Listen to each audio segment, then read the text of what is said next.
ISKCON international society for Krishna conscious. दोस्तों, इस संस्था के बारे में आपने जरूर ही सुना होगा। हम इस वीडियो में ये जानने की कोशिश करेंगे कि महज कुछ वर्षों में ही इस्कॉन की 800 से अधिक टेम्पल कैसे बना दी गई, और हम इस वीडियो में ये भी जानेंगे कि इस्कॉन पर समय समय पर आरोप जो लगते रहते हैं उसमें कितनी सच्चाई है। और वीडियो के एंड में मैंने जो इस्कॉन के प्रति मेरी जो राय है मैंने वो भी आपको बताने की कोशिश की है। दोस्तों, इस्कॉन के बारे में यूट्यूब पर हजारों वीडियो हैं, कुछ इनके फेवर में है तो कुछ इनके अगेंस्ट है। कुल मिलाकर बात यह है कि इस्कॉन कंट्रोवर्सीज में तो फंसे रहते हैं।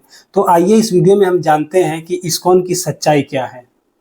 देखिए, इस्कॉन की स्टैब्लिशमेंट के पीछे जो सबसे बड़ा कारण था वो था भगवान श्री कृष्ण की भक्ति का प्रचार प्रसार करना और हरे कृष्ण मूवमेंट से ज़्यादा लोगों को जोड़ के रखना। अब आप में से काफ़ी सारे लोगों के मन में ये सवाल आ रहा होगा कि ये हरे कृष्ण मूवमेंट है क्या। तो मैं आपको ये बता दूं कि हरे कृष्ण मूवमेंट की शुरुआत 15th सेंचुरी में गौड़िया वैष्णव एक समुदाय थी उसके द्वारा की गई थी। इस मूवमेंट से जुड़े लोग हमेशा हरे कृष्ण मंत्र का जाप किया करते थे और इस मूवमेंट को और हरे कृष्ण मंत्र को पूरे भारत में फेमस करने का श्रेय चैतन्य महाप्रभु को दिया जाता है। बात करें चैतन्य महाप्रभु की तो इस्कॉन संस्था द्वारा इनको कलयुग का कृष्ण बताया गया है। So Lord Shri Krishna Chaitanya Mahaprabhu is not Krishna avatar. He is Krishna himself. Shri Krishna Chaitanya Radha Krishna Nahi Anya. So that is Lord Krishna as well as Lord Chaitanya Mahaprabhu. और इनकी जन्म की बात करें तो ये 1486 में बंगाल के नादिया डिस्ट्रिक्ट में जन्म लेते हैं। चैतन्य महाप्रभु ने संस्कृत में पढ़ाई की थी और वो बड़े होकर संस्कृत के शिक्षक भी बने। उनके लाइफ में टर्निंग पॉइंट तब आई, उनकी जीवन में बदलाव तब आई जब वो अपने आध्यात्मिक गुरु ईश्वरपुरी से मिलते हैं। ईश्वरपुरी ही वो ऐसे व्यक्ति थे जिन्होंने उन्हें कृष्ण भक्ति की पाठ पढ़ाई थी और महज 25 वर्ष के उम्र में ही उन्होंने अपने घर को त्याग दिया और वो कृष्ण भक्ति में लीन हो गए और पूरे भारत में हरे कृष्ण मंत्र का जाप सबको सिखाने लगे, पढ़ाने लगे। दोस्तों, तो वीडियो में अभी तक आपने जाना कि हरे कृष्ण मंत्र को पूरे भारत में किसने फेमस किया, पर अब हम ये जानते हैं कि पूरे विश्व भर में हरे कृष्ण मंत्र को किसने फेमस किया। हरे कृष्ण मंत्र को जिन्होंने पूरे दुनिया में फेमस किया उन व्यक्ति का नाम है श्रील प्रभुपाद और इन्होंने ही इस्कॉन की स्थापना की थी। श्रील प्रभुपाद की ओरिजिनल नाम की बात की जाए तो इनका ओरिजिनल नाम था अभय चरण दे। श्रील प्रभुपाद का जन्म कोलकाता में 1896 में हुआ था और उनकी पढ़ाई स्कॉटिश चर्च कॉलेज से हुई थी, जहां से सुभाष चंद्र बोस भी पढ़े थे। भक्ति सिद्धांत सरस्वती जो कि प्रभुपाद के गुरु थे, प्रभुपाद से मिलने पर वो देखे कि प्रभुपाद की अंग्रेजी बहुत अच्छी थी और वो उनके अंग्रेजी से प्रभावित हो जाते हैं। वो तुरंत कहते हैं कि क्या तुम मेरे लिए गीता का इंग्लिश में ट्रांसलेट करोगे। तो प्रभुपाद उनकी बातों को के लिए तैयार हो जाते हैं और वो बहुत साल तक, बहुत समय तक गीता का अंग्रेजी में अनुवाद करते रहते हैं। समय बीतती रहती है, वो गीता का इंग्लिश में अनुवाद करते रहते हैं, पर वो जब 70 वर्ष के होते हैं तो उनके मन में ये ख्याल आती है कि जो वो इंडिया में कर रहे हैं, कृष्ण भक्ति को इंडिया में फैला रहे हैं, वो भारत से बाहर जाएंगे और कृष्ण भक्ति को पूरे विश्व में फैलाएंगे। और वो जब 70 वर्ष के होते हैं तो अमेरिका के न्यूयॉर्क सिटी पहुँचते हैं। जब प्रभुपाद न्यूयॉर्क सिटी पहुंचते हैं तो उनकी नज़र हिप्पीज पर पड़ती है। 1965 के समय में अमेरिका में हिप्पी कल्चर बहुत ही फेमस हुआ था। हिप्पी कल्चर बेसिकली एक ऐसी कल्चर थी जहां लोग अजीबोगरीब तरीके से रहते थे। वो बहुत ज़्यादा नशा किया करते थे, मतलब एबनॉर्मली तरीके से कपड़ा पहनते थे, वो रोड पर ही सो जाया करते थे, नंगे रहते थे, सालों और महीनों तक नहाया नहीं करते थे, वो बहुत ज़्यादा ही नशा करते थे। हिप्पी कल्चर पर ही बॉलीवुड में एक उस समय मूवी भी आई थी जिसका नाम था हरे कृष्णा हरे राम, जिसके एक्टर थे देवानंद। उस समय इस मूवी की बहुत ज्यादा विरोध की गई थी। दम मारो दम, मिट जाए गम, बोलो सुबह शाम हरे कृष्ण हरे राम, हरे कृष्ण हरे राम, हरे कृष्ण हरे राम, हरे कृष्ण हरे राम। खैर, प्रभुपाद की नज़र जब इन हिप्पीज पर पड़ी तो इनको लगा कि ये हिप्पीज को ही भगवान कृष्ण की और भगवत गीता की ज्ञान की सबसे ज़्यादा ज़रूरत है और वो एक एक करके इन हिप्पीज को भगवत गीता और कृष्ण के बारे में बताने लग गए। ये हिप्पीज अपनी क्रिश्चियनिटी से बहुत ज़्यादा परेशान आ चुके थे और कृष्ण भक्ति और भगवत गीता के पाठ पर और प्रभुपाद के हर एक बात पर इनको इतना विश्वास होने लगा था कि ये कृष्ण भक्ति में लीन होते चले गए और एक एक करके प्रभुपाद से लाखों की संख्या में लोग जुड़ते चले गए।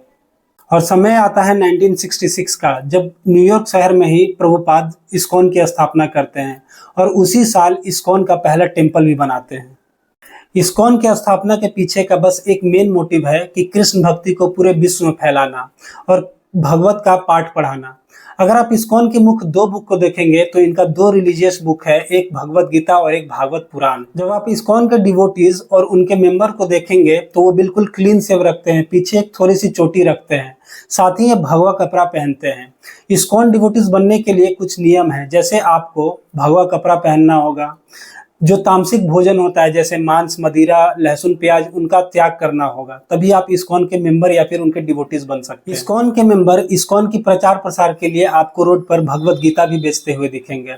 साथ ही आप कभी भी अगर इस्कॉन के टेम्पल में जाएंगे, इस्कॉन के मंदिर में जाएंगे, तो वहां आपको बहुत सारे स्पिरिचुअल बुक, माला, सेंट, और आप ये भी देखेंगे कि इस्कॉन के अंदर एक रेस्टोरेंट भी हुआ करता है।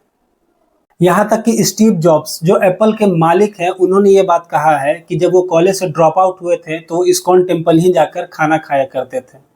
And I would walk the 7 miles across town every Sunday night to get one good meal a week at the Hare Krishna temple.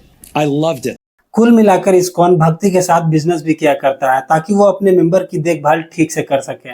और इस्कॉन की जो सबसे अच्छी बात मुझे लगी थी वो कोरोना के महामारी में 14 महीने तक भूखे लोगों को खाना खिलाया था। और साथ ही में अभी जो हाल फिलहाल ट्रेन एक्सीडेंट हुआ है, उन लोगों का भी इस्कॉन वालों ने काफी मदद किया था। देखिए, इस्कॉन पर यह आरोप हमेशा से लगता रहा है कि इस्कॉन सारा पैसा अमेरिका भेजती है, पर मैंने इस पर अच्छा खासा रिसर्च किया, पर मुझे इस पर कोई भी पुख्ता सबूत नहीं मिली।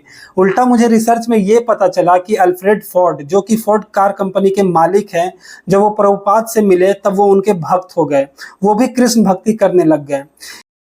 अल्फ्रेड फोर्ड जब कृष्ण भक्ति में आए तो उन्होंने इस्कॉन टेम्पल के लिए काफ़ी सारे डोनेशन किए। जैसे बात करें मायापुर की, तो मायापुर में जो इस्कॉन टेम्पल है उसके निर्माण के लिए उन्होंने 50 करोड़ दिया। साथ ही गुजरात में जो इस्कॉन टेम्पल है उसके निर्माण के लिए भी उन्होंने 250 करोड़ रुपए दिए थे। तो दोस्तों, कुल मिलाकर बात यही है कि इस्कॉन पर जो आरोप लगते रहते हैं मनी लॉन्ड्रिंग की, स्कैम की, फ्रॉड की, वो मुझे मेरे रिसर्च में कहीं से कुछ पुख्ता सबूत नहीं मिला। और वो इस्कॉन जो है, इस्कॉन वेलफेयर के लिए काम करती रही है। दोस्तों, अभी तक आपने देखा इस्कॉन से जुड़ा कुछ अच्छा बात, पर इस्कॉन से जुड़ा जो डार्क साइड है मैं अब उस पर बात करता हूँ।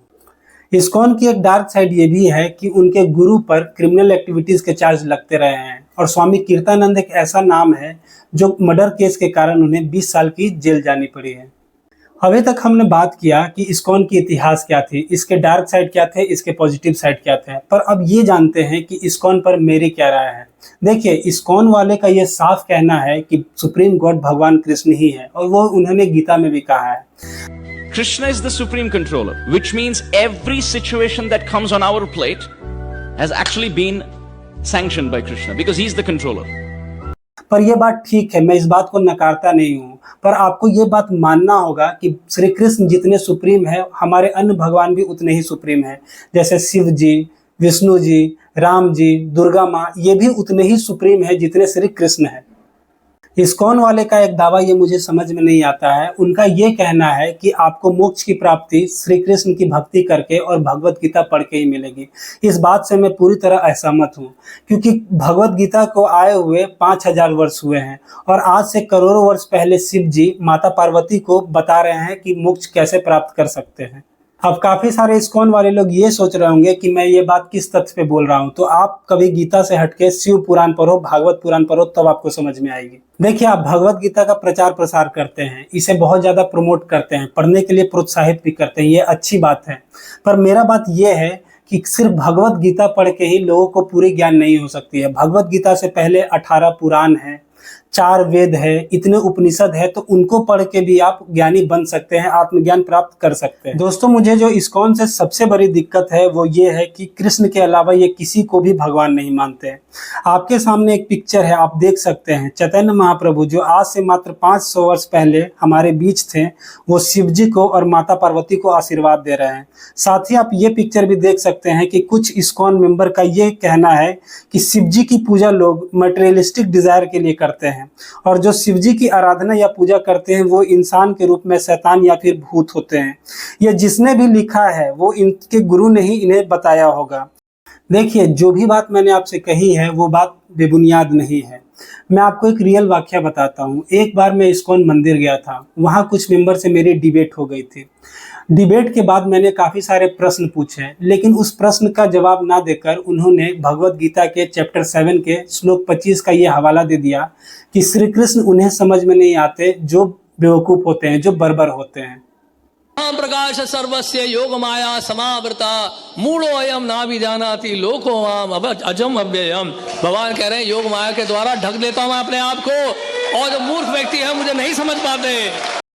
इस्कॉन मेंबर के मुझे बेवकूफ़ कहने पर इस पर मैं ये कहना चाहूँगा, और आप देख सकते हैं कि भागवत पुराण और शिव पुराण दोनों में ये लिखा है कि जो विवेकी पुरुष होते हैं, अर्थात जो दिमाग वाले होते हैं, वही शिव की आराधना करते हैं। और आप यहाँ देख सकते हैं अमोघ लीला प्रभु ने तो यहाँ तक ये लेक्चर में बताया है, भगवत गीता का जब वो लेक्चर पढ़ा रहे थे तो उस लेक्चर में ये बताया है कि किस भगवान के पास कितनी पावर है। आप वीडियो में देख सकते हैं। That Krishna is having 64 qualities, okay? वैसे infinite qualities हैं, उनमें से हम 64 लेके चल रहे हैं। All other Vishnu forms are there, Vishnu and Narayan forms are there. They are having 60 qualities. So Vishnu has got 60 qualities out of these 64, 60 qualities, and that too these 60 are little less present in the personality of Vishnu. And then Shivji के अंदर हैं 55 qualities, और ब्रह्मा जी के अंदर he has got 50 qualities. Okay, so that means if here we have 100%, so here we have 93%. Here we have 85%. Here we have 78%. दोस्तों, अमोघ लीला प्रभु की ये बातें मुझे बिल्कुल लॉजिकल नहीं लगी। कोई भी कितना बड़ा पुजारी है वो भगवान की ताकत को कैसे बता सकता है, उन्होंने कहाँ पढ़ाई की है, और वो हायरार्की कैसे बता सकते हैं कि किस भगवान के पास कितनी पावर है। देखिए, अंत में मैं आपको एक यही मैसेज देना चाहता हूँ कि अगर आप किसी के फॉलोअर बनना चाहते हैं तो अपने बुद्धि और विवेक का इस्तेमाल कीजिए। और आज के समय में अगर आप भक्ति मार्ग पे चलना चाहते हैं और अच्छे गुरु के तलाश में हैं, तो मेरे नज़र में सबसे अच्छे गुरु आज के समय में वृंदावन के महाराज प्रेमानंद जी हैं। अगर आप उनको कभी सुनेंगे तो उन्होंने कभी किसी भी भगवान को ऊपर नीचे नहीं दिखाया। अरे पागल, एक ही है, दूसरा नहीं है, और उसे जो नाम दो तुम, हमें कोई परेशानी नहीं। राम बोलो, कृष्ण बोलो, हरि बोलो, शिव बोलो, काली बोलो, काली उनका अवतार, कृष्ण उनका अवतार, राम उनका अवतार, हमें कोई परेशानी नहीं। उनकी हर एक वाणी सच्ची लगती है और वो बहुत सिद्ध बाबा लगते हैं मुझे। देखिए, यहाँ आपको एक बात समझनी होगी कि जो भी आध्यात्मिक गुरु होते हैं वो भगवान नहीं होते, उन्होंने बस अध्यात्म की गहरी पढ़ाई की है। वो भी हमारे ही और आपके जैसे लोग होते हैं, आप उन्हें भगवान नहीं माने। मेरा बस यही कहना है, चाहे वो कोई भी हो, चैतन्य महाप्रभु हो या फिर प्रभुपाद हो।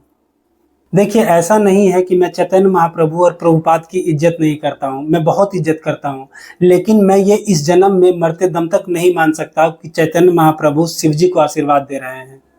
देखिए, एट द एंड में यही कहना चाहूँगा कि इस्कॉन की अचीवमेंट बहुत बड़ी है, तभी पीएम मोदी जी ने 125th बर्थ एनिवर्सरी पर एक कॉइन भी रिलीज किया था, और साथ ही प्रभुपाद जी ने जो कृष्ण भक्ति को, भगवत गीता को पूरे दुनिया में फैलाया, ये एक बहुत बड़ी बात है। खैर, इस्कॉन पर यह वीडियो यहीं तक थी। बाकी आपकी इस वीडियो पे क्या राय है वो हमें कमेंट करके ज़रूर बताएं।